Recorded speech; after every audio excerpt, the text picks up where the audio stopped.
लग्नानंतर होईलच प्रेम या मालिकेच्या आजच्या भागात इथे आपण पाहत असतो की काव्याचा आणखीही राग इथे पार्थवरता गेलेला नसतो. सकाळची संध्याकाळ झाली असते, मात्र काव्य आणखीही रूमच्या बाहेर आलेले नसते.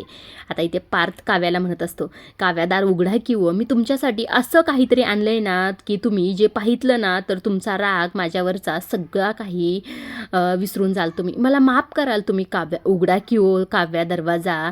या तुमच्या लाडक्या बोक्याला तुम्ही असा त्रास देणार का? उघडा की असं म्हणून दरवाजा वाजवतो. तेव्हा मात्र लगेच काव्या दरवाजा उघडून बाहेर आलेली असते आणि तिने घातलेली असते साडी.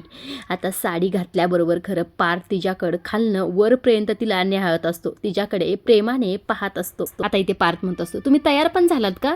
तेव्हा इथे काव्या म्हणते, बाहेर जर जायचं असेल तर तयार तर व्हायलाच पाहिजे ना.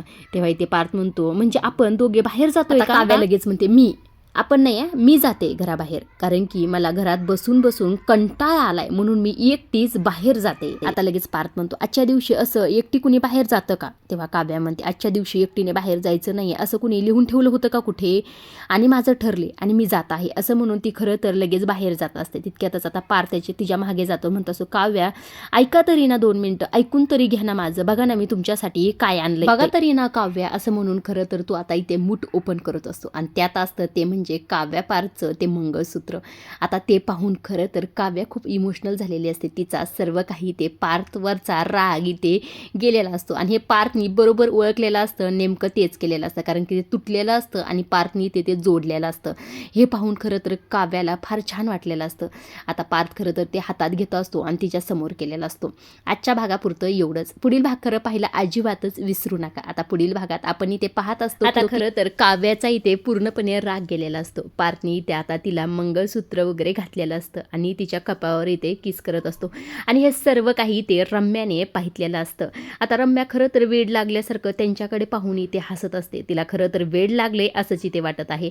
आता इकडे दुसऱ्या बाजूला देखील नंदिनी आणि जीवा खरं एकत्र आलेले असतात. त्यांचा रुसवा फुगवा सर्व काही ते दूर झालेला असतो. आता इथे नंदिनी म्हणत असते की जे माझं आहे ना मला ते मिळालं आहे असं ती जीवाला इथे म्हणत असते आणि हे दोघे आता इथे किस देखील करणार असतात.